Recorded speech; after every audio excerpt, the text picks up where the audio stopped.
¿En qué consisten las sanaciones? ¿Cómo son? Háblame un poquito de ellas. Esta es la pregunta más común que suelen hacerme las personas cuando me piden una cita para una sanación cuántica.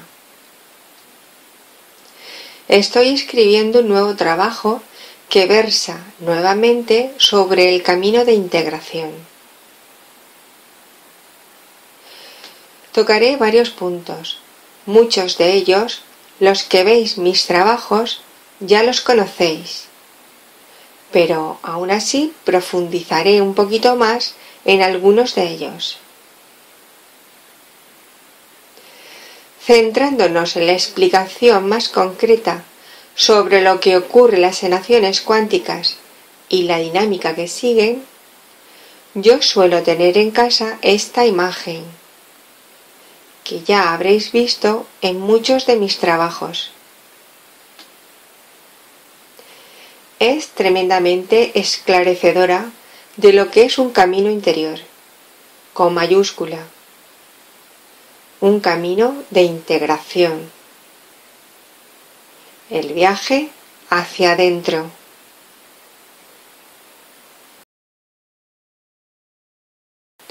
Les pongo a la persona. Verás, nosotros somos como este dibujo. Este sería como el campo electromagnético que nos rodea.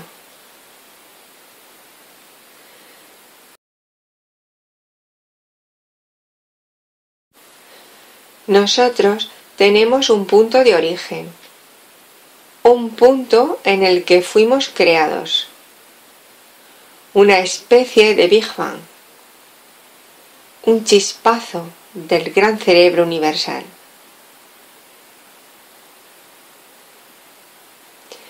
Desde ese origen nuestro que está representado en el centro de este dibujo, hasta estas ramas externas, fuimos haciendo un camino de disgregación.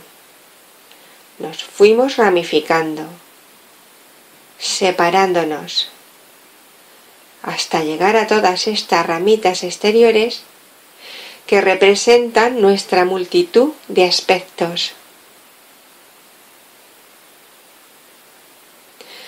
Cuando no estamos individualizados todavía, estos aspectos están representados por los arquetipos del consciente colectivo, con su infinidad de mezclas y variantes. Cuando empezamos a salirnos de ese consciente colectivo, comenzamos a retomar esas energías que antes considerábamos que estaban fuera de nosotros. Y nos vamos responsabilizando de la parte o aspecto a través del cual alimentábamos a ese consciente colectivo. Es como una especie de desenchufado de la red general de una matriz. La matriz que supone un paradigma u holograma viejo, mantenido por las creencias de un extenso colectivo.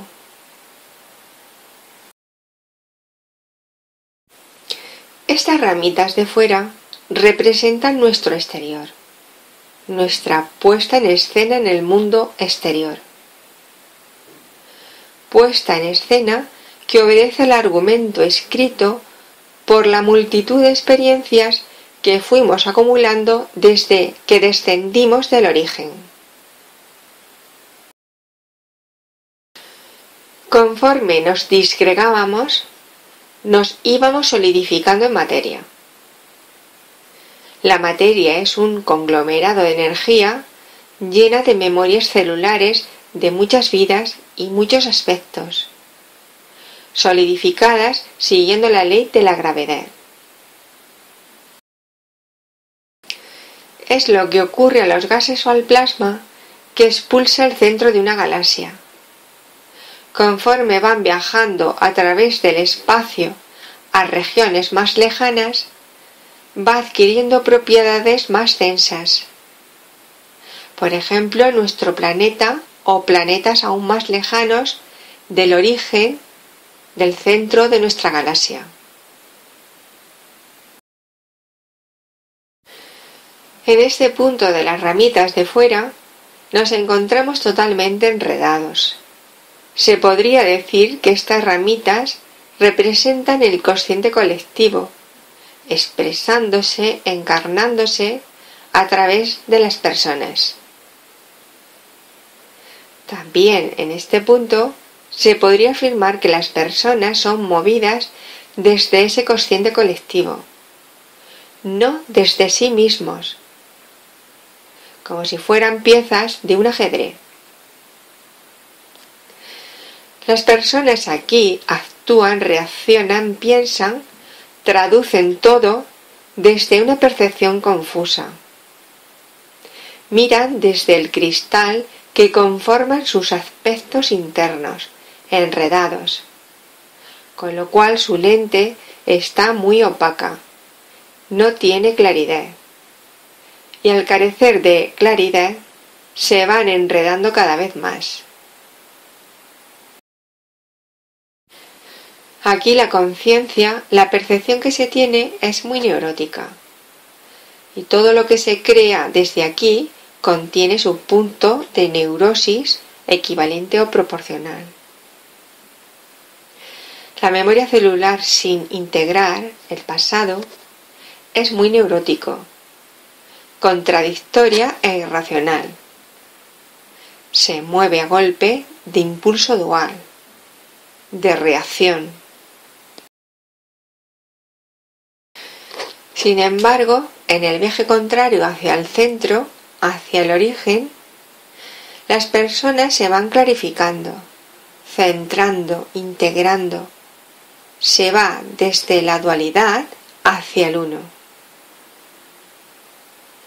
Así que el viaje hacia afuera es disgregación, neurosis, sombra. Y el viaje hacia adentro, integración, cordura, claridad, luz. Bien, pues eso es lo que ocurre a las personas cuando tienen su conciencia situada en estas ramitas externas.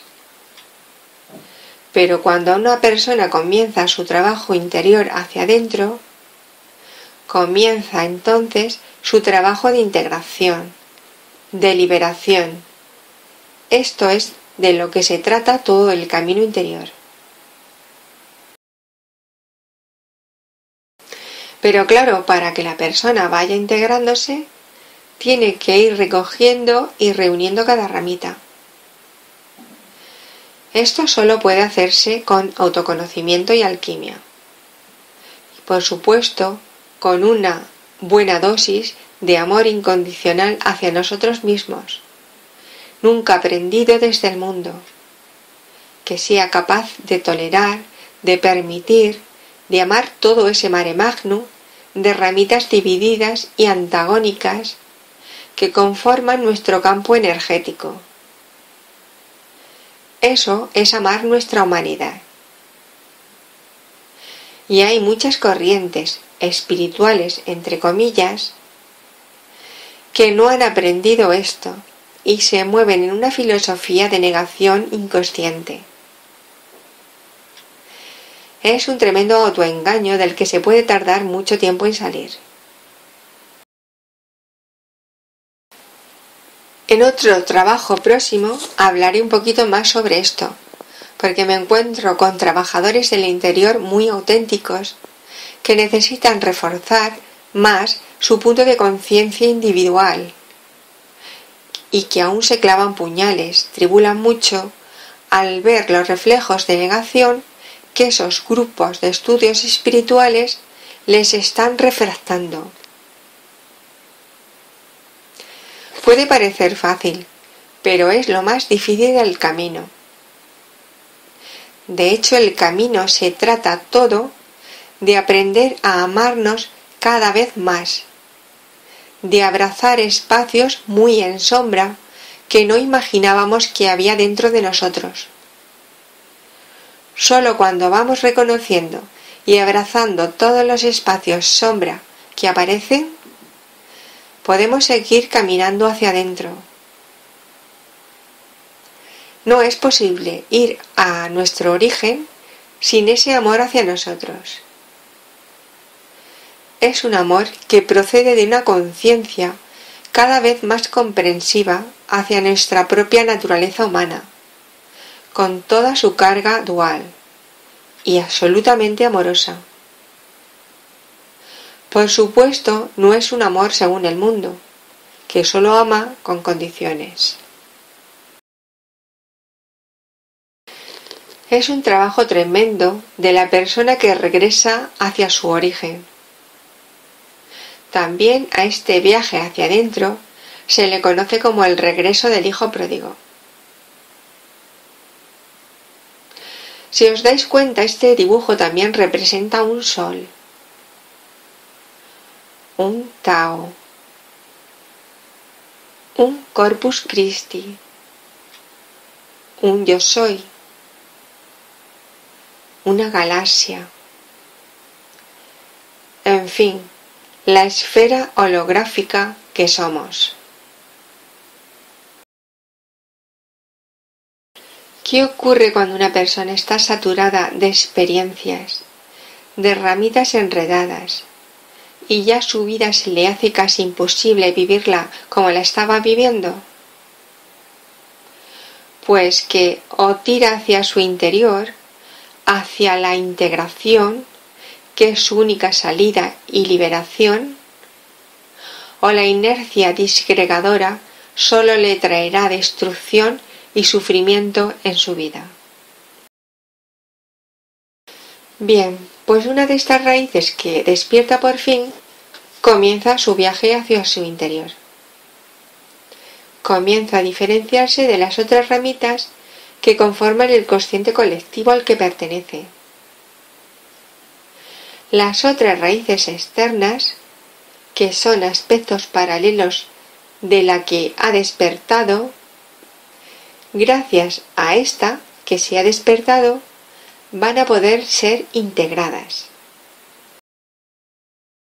Imaginemos a un pelito del pompón, una raicita que comienza a meterse hacia adentro, como si fuese colándose por un desagüe, y va arrastrando a sus otros aspectos paralelos. Esto es lo que muchas personas que están en esta fase creen que están llevando almas a la luz. Ellas no saben aún que esas supuestas almas que están llevando a la luz no son más que sus aspectos internos o memorias suyas, que forman parte del consciente colectivo del que están saliendo, del que se están individualizando. Por eso el viaje hacia adentro es un viaje de individualización de ese consciente colectivo. No es posible integrarse si uno no se va reconociendo como un individuo único. El único problema que puede haber con este concepto de ser único es que al principio del camino, cuando recién se está despertando la energía Kundalini, la persona confunde ser único, individual, singular, con ser un ego Dios. Es decir, aún no ha atravesado el astral, no se ha integrado en las partes disociadas que representa este plano. Las raíces que hay que integrar en esta etapa. Y por lo tanto, aún no ha atravesado el autoengaño del ego. El acceso a esta conciencia de singularidad se produce cuando se llega por fin al punto cero. Ya sabéis que se llama bautismo o iluminación, o también gran iniciación, o segunda resurrección. El desagüe estaría en el punto cero u origen, pero hasta que se llega ahí queda un viaje de mucho tesón, clarificación e integración de raíces. El despertar de esta persona, de esta raíz que representa a esta persona, por lo común es doloroso, porque como está arrastrando a sus otros aspectos paralelos, enredados, que tienen que pasar a través de esa persona hacia adentro, como a través del embudo Einstein-Rosen, pues cuando se encuentran en ese embudo para integrarse, causan pánico. Esta fase se corresponde con el despertar de la energía Kundalini. Esta energía Kundalini comienza a liberar fuego del núcleo del átomo y éste comienza a atraer electrones hacia sí y la materia va aumentando sus vibraciones. Imaginad las energías antagónicas de multitud de memorias celulares juntándose en un agujero de gusano para resolverse, para balancearse en equilibrio. Así podemos comprender el estado de conciencia tan alterado que sufrimos en las primeras fases del proceso. Nos deja cao. Claro, como la persona no sabe qué le está ocurriendo, lo primero que hace, por inercia, es contraerse, resistirse, con lo cual bloquea el proceso de embudo que le lleva a la integración progresiva.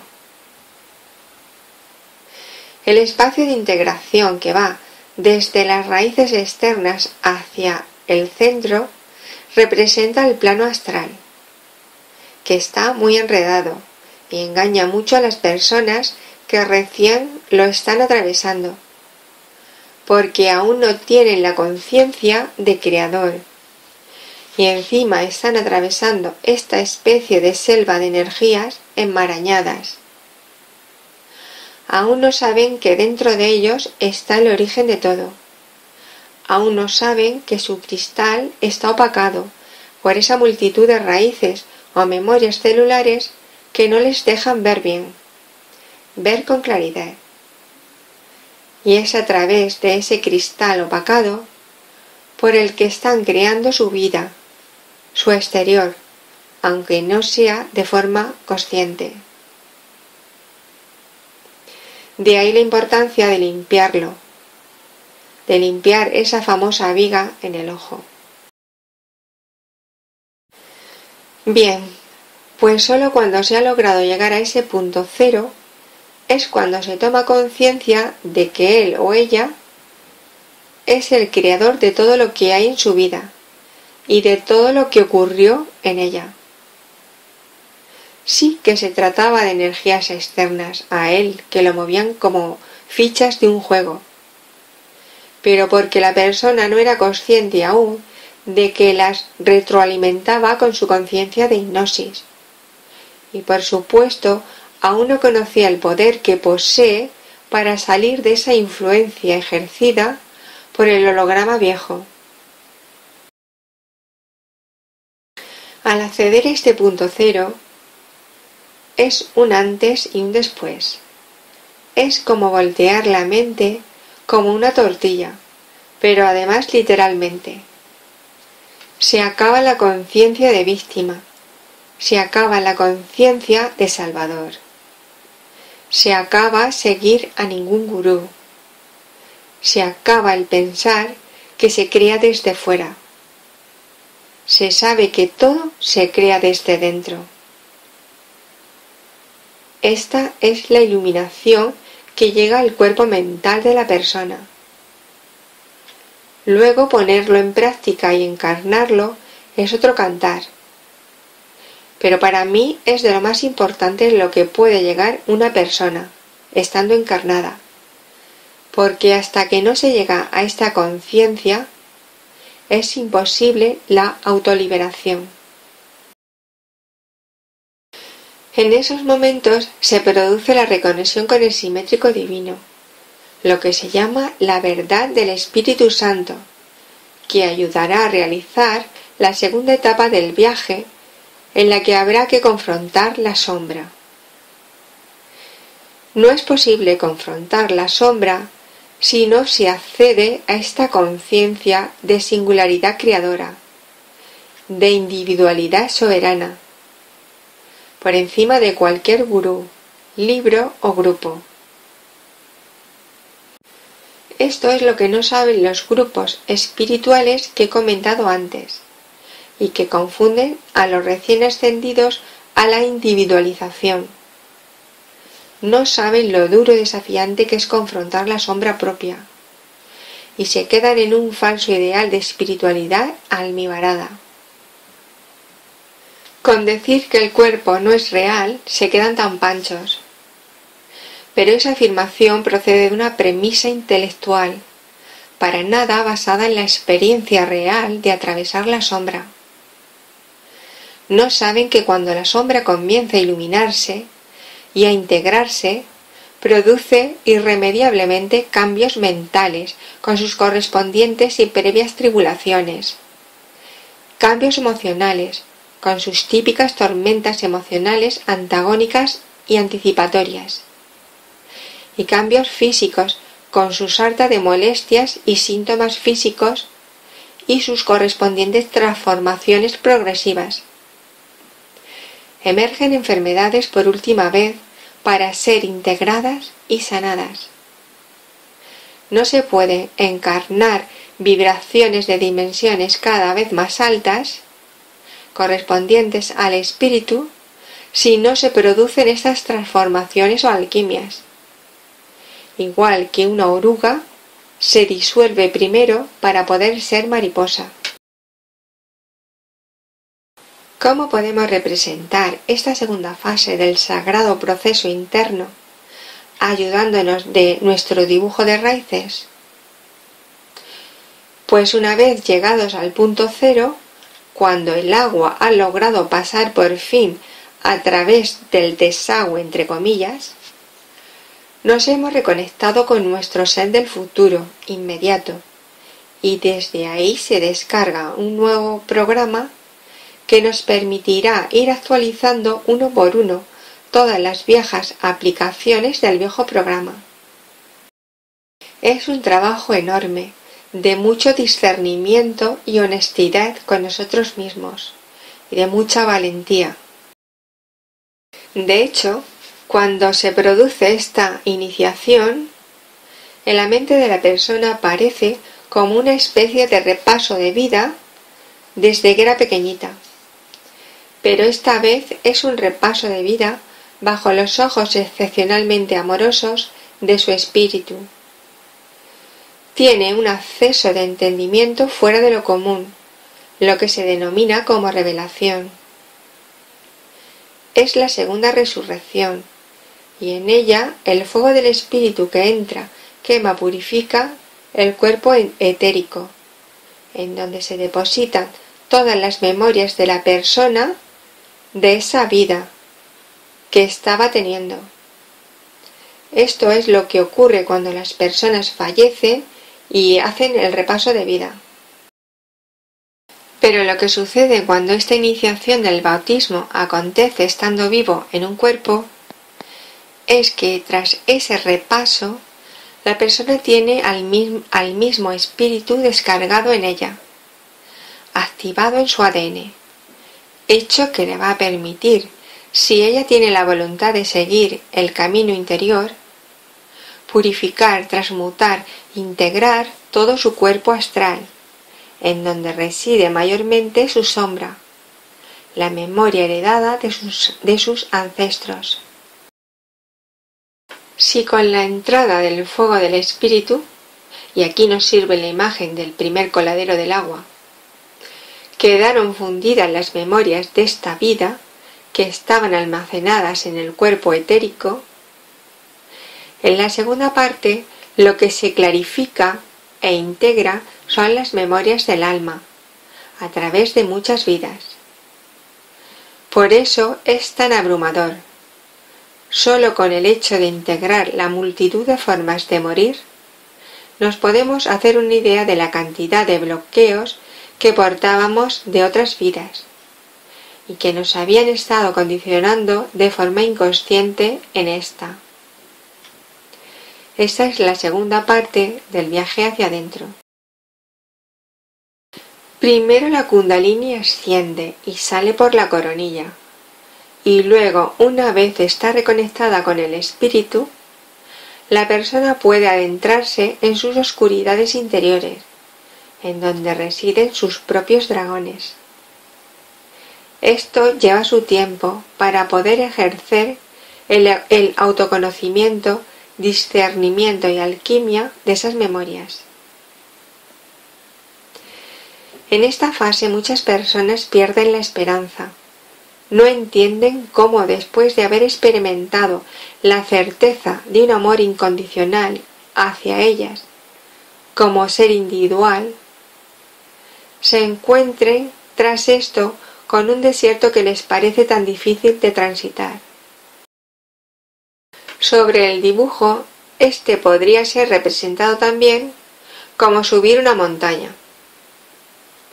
Se llega a la cima, pero luego, con esa visión de lo que se puede ver desde ahí, tiene que bajar hacia abajo de nuevo para deshacer todas las ramitas densificadas y enredadas que conforman su memoria celular, su sombra. Es complicado porque después de haber experimentado la ligereza de su espíritu, tienen que volver a un cuerpo lleno de memorias densas. Yo aquella etapa la recuerdo como haber bajado al fondo del mar en un traje de buzo muy pesado. Recuerdo que me costaba mucho trabajo soportar mi propio cuerpo. Sentía la presión de todo. No soportaba que nada me apretase. Era tremenda la sensación de estar atrapada en un cuerpo. No soportaba estar entre mucha gente, en espacios cerrados, y encima sin entender. La energía que recorría mi cuerpo parecía estuviese fundiéndome. Un estado nervioso permanente muy incómodo. Una sensibilidad extrema. Gracias a Dios que al recuerdo de haber sentido ese amor incondicional en la experiencia Kundalini, me ayudó como un faro para atravesar todo aquello y levantarme tantas veces como me caí de bruces. Esta etapa de recién ascendida a la Kundalini y salido por la coronilla, hasta la siguiente etapa, que es la graduación estando en un cuerpo físico, se trata toda de ir identificando todos los aspectos sombra. No es fácil. Están muy solapados y nosotros muy acostumbrados a filtrarlo todo con un juicio de valores entre lo que está bien y lo que está mal, o bajo la referencia de un ideal positivo. Pero resulta que eso no sirve. Tenemos que llegar a tal punto de amor y tolerancia por nosotros mismos que nos permita localizar, abrazar, amar e integrar todos esos aspectos que rechazábamos de nosotros mismos como negativos y que antes proyectábamos en los otros, en el exterior. Esta etapa no puede trascenderse sin un trabajo de atención consciente, autoconocimiento y mucha voluntad. No se hace por casualidad. De hecho, la descarga, entre comillas, de energías que nos llega desde el simétrico es proporcional a la sombra o memorias que nosotros estemos dispuestos a entregar voluntariamente. Es por esto que observar el teatro externo, que estos aspectos internos desencadenan en nuestra vida, en el exterior, nos sirve mucho para identificarlos y así poderlos integrar.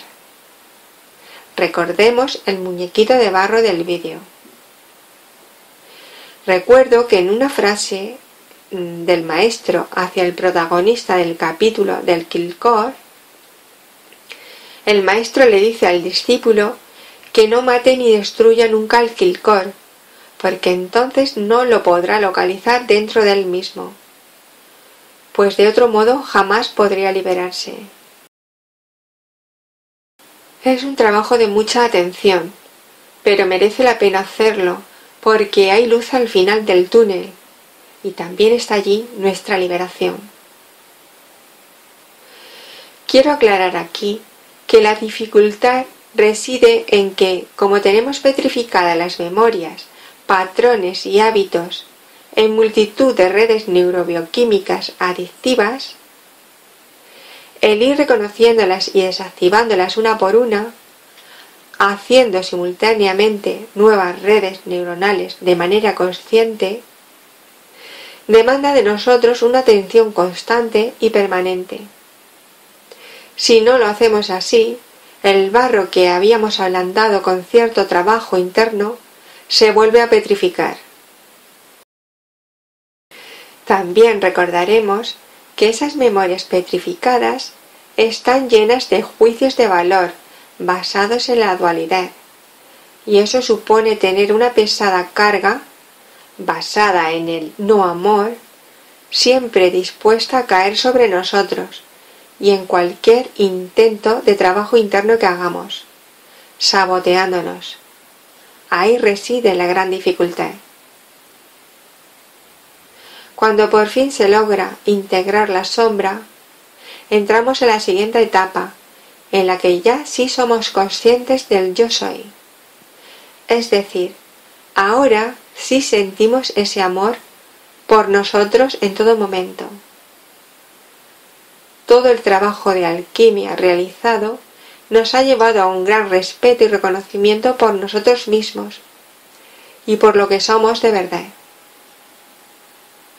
Entramos a la última etapa del camino del mago, cuando se ha integrado la dualidad de la sombra. Y entonces sí que accedemos a esa neutralidad divina, en la que podemos permanecer en presencia, observando y sintiendo todo. Todos los aspectos han salido a la luz de nuestra conciencia y todo se balancea buscando su perfecto equilibrio. A estas alturas nos conocemos bastante. Lo hemos visto todo de nosotros, lo que nos gustaba y lo que no, y lo hemos amado todo. Eso es amar totalmente nuestra humanidad. Eso es redimir la tierra, el mundo, nuestro mundo. Y es ahora que ya no hay sombra, cuando desde esa presencia podemos empezar a conocer a eso desconocido que somos. Y es ahora que ya no hay sombra, pasado, que poseemos la maestría de poder estar en el estado de quitarnos de en medio con total confianza en la divina neutralidad. Porque esos aspectos sombra del pasado, hasta que no están integrados, no permiten a la persona estar en la conciencia de presencia.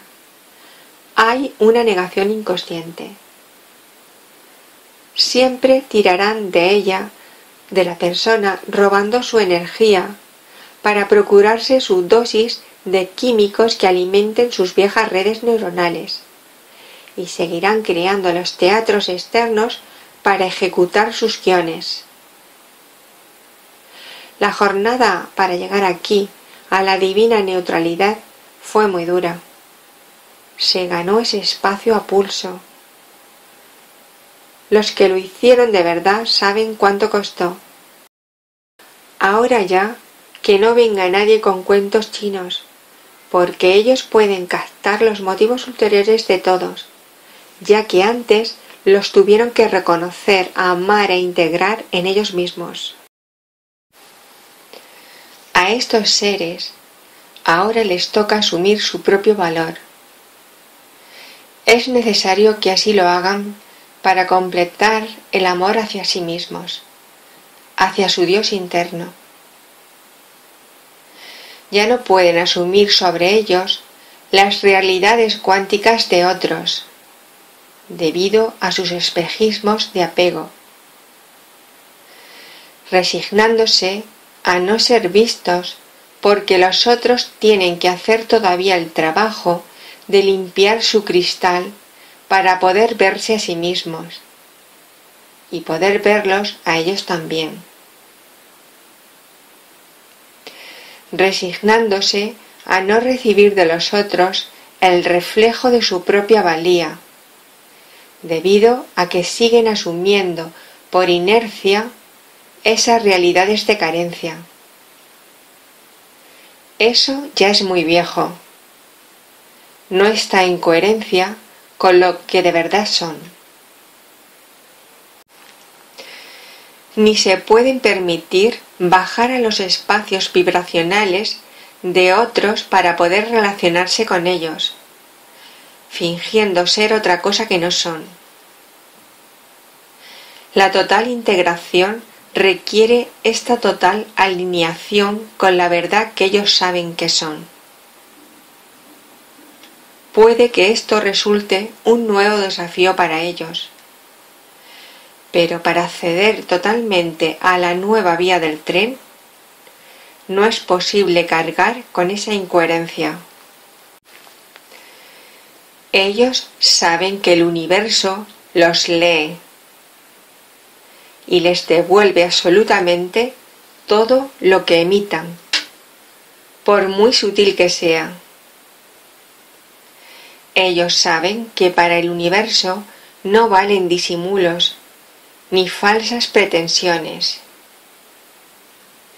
Ellos saben que la única llave para llegar hasta el final es la intención pura, la alineación total con el origen.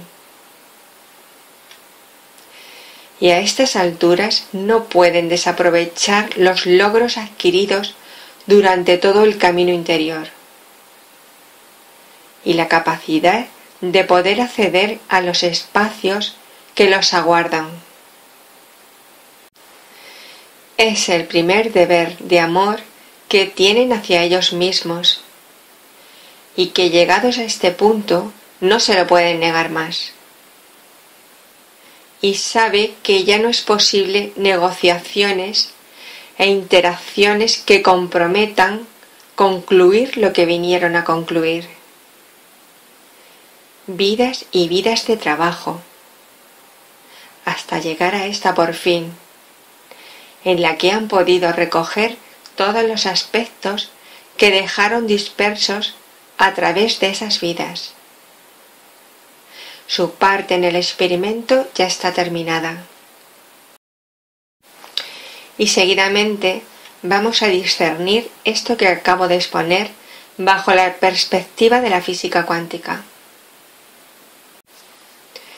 Ya sabéis que no hay nada fuera de nosotros. Todo lo externo es una exteriorización de lo interno, una puesta en escena de nuestros aspectos interiores. Esto es sumamente aclaratorio para autoconocernos. Conforme cambiamos por dentro, nuestras ideas, creencias, pensamientos, nuestro mundo de fuera y los personajes que aparecen en él también cambian. Así que, por tanto, los otros no son los otros. Somos nosotros siempre. Ellos solo obedecen a lo que nosotros emitamos. Cuando ya no emitamos, sea lo que fuere, ya no aparecerán en nuestra vida. Así que, cuando hablo de asumir nuestra propia valoración, es porque ha llegado la hora de hacerlo. Porque ya no ayudamos a nadie, ni a nosotros mismos, mantener esos aspectos internos que no nos dejan acceder a espacios más profundos de coherencia con nosotros mismos. Y como siempre, un abrazo desde el corazón a mis hermanos valientes, caminantes de este camino tan coherente.